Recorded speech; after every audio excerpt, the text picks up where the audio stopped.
Wow, it's really hard to find a favorite book to choose, but the one that I chose, it's one that is timeless, ageless, and very special to my heart, which is The Little Prince, and the author is Antoine Saint-Exupéry. And the reason why I chose that book, it's because it's about imagination, it's about going beyond barriers, your relationship with each other, relationship with nature, but also about relationship with yourself and understanding who you are and understanding that imagination, has no barriers and it can take you to different worlds and explore. Well, for Children's Week, I strongly remember the book A Wrinkle in Time by Madeleine L'Engle. And I think I was in 4th or 5th grade, and it talked about, it was a great story, but it also talked about the universe and time and kind of fantasy, but yet rooted in reality, and I just loved all of her books. The other book that I love, once I've had children and I love reading with the kids, I volunteer in the Upper Dublin Library actually too, is the Leo Leone books. This is an author that wrote lots of stories using animals and fables and lessons. My children loved it. And then finally, Goodnight Moon. I still memorized it, and it's just the rhythm of it. My kids like it. I file it. I've always am going in the library. It comes back, and then I re-shelf it, and then it goes out. So still a hot book, and so really great memories. Reading is the best. Okay, so my favorite book here, this is The Plants of Pennsylvania by Ann Rhodes and Timothy Block. And why this is important to me, this is really a story of the ages, I would say. It allows you to explore the whole world of plants within Pennsylvania. And I'd say that if you like suspense, you have chapters such as the Cyperaceae or the sedge family. Has tons of twists and turns. I obviously won't spoil that for you. And then I'd say if you like something like horror, you have the section on the deer-tongued family, Dichanthelium. Again, I won't spoil it, but it is quite scary. So the book has it all. Again, that's The Plants of Pennsylvania, and I recommend it for any age. So some of my favorite books, of course, is The Lorax by Dr. Seuss. Reading that as a kid really got me into caring for the environment and nature and caring about trees and insects and animals and everything.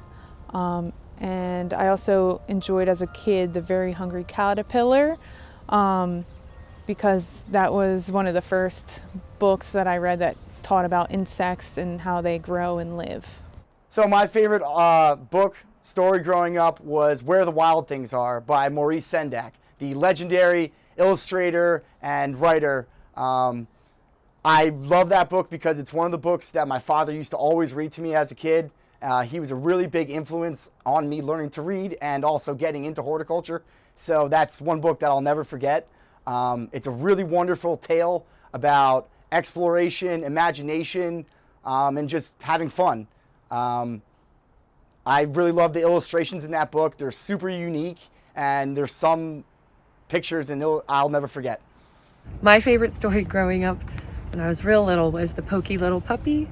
And I just love that book because it was about puppies that couldn't wait to get out to explore. They didn't want to follow the rules. They dug under a fence so they could go explore the wide, wide world around them. And every time they went out, they saw different parts of nature. They saw spiders and lizards and snakes and strawberries. And for me, that was really exciting to think about going and being outside all the time. And that's what I always wanted to do.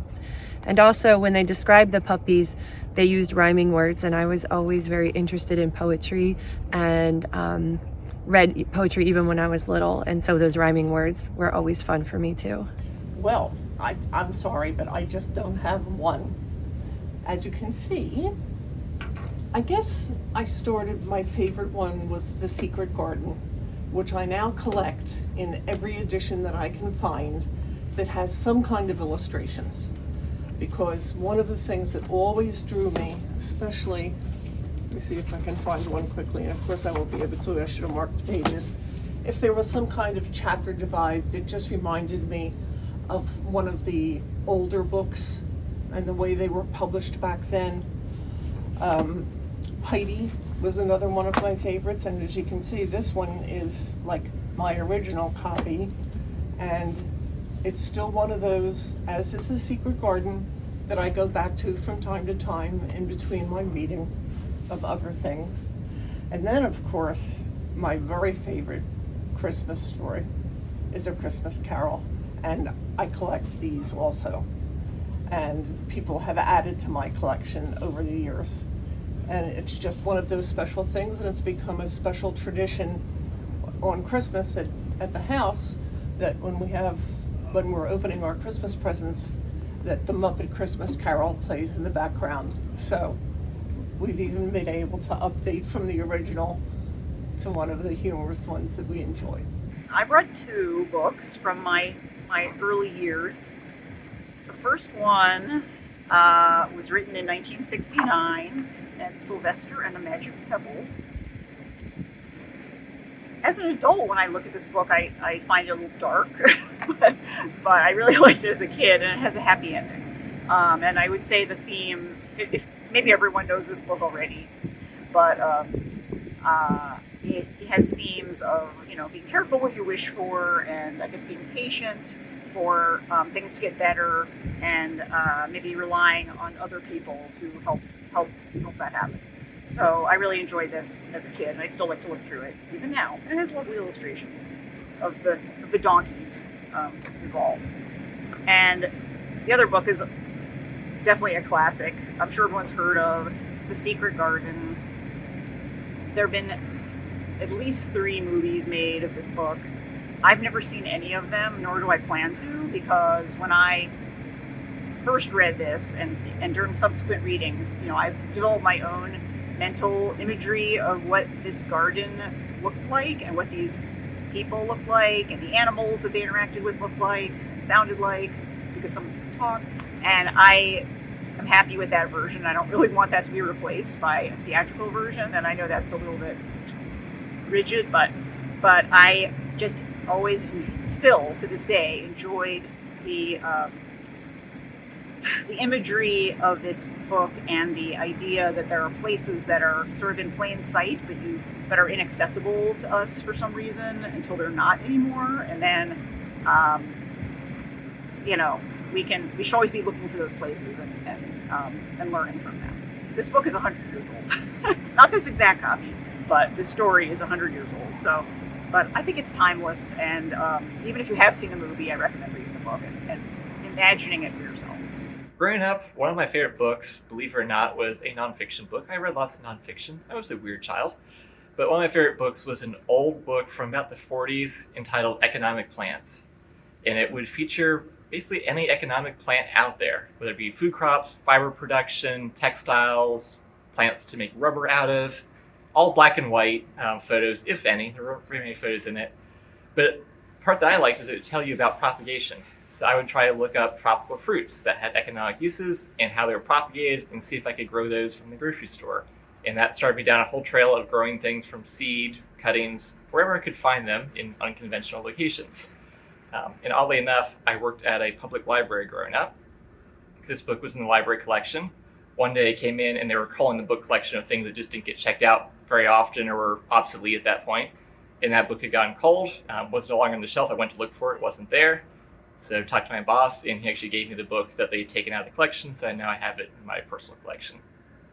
Well, my favorite book growing up in high school was The Stranger by Albert Camus, and even though it's it can be somewhat of an intense book and pretty heavy on the philosophy, it just, I guess, helped me realize what to put meaning in my life, in a sense, I guess. Yeah, so my favorite book, I would say growing up as a kid, was probably the Harry Potter series, just because it was about friendship and overcoming challenges and just was a really cool, magical world.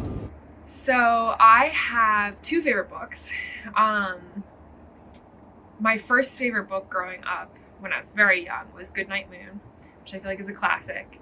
And I really enjoyed that book. At the time, being as young as I was when my mom used to read it to me, I really enjoyed it because I thought that the moon was my moon. And so I always wanted my mom to read that to me because I don't know. Like now, I think looking back on it, I think it's funny that I thought that, the moon was mine just based on this story.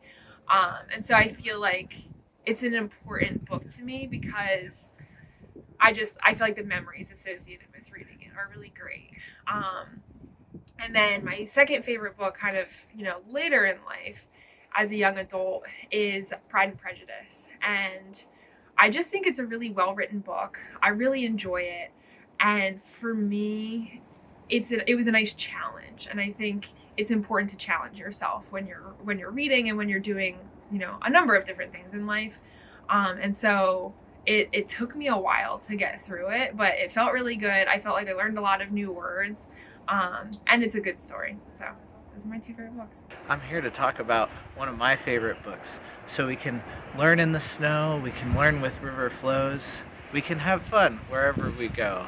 So one of my most inspirational books was Green Eggs and Ham by the famous Dr. Seuss, because I just love the invitation to engage in all sorts of different environments and just think about what we can do and maybe some things that might not be as traditional. Eating green eggs and ham wherever we go. So that's why that's one of my favorite books, and that has inspired me throughout my life to embrace any unfamiliar environment and continually challenge myself. And that's the work I do here with our students in our community, and I hope you'll join me in having fun and adventuring and trying something new.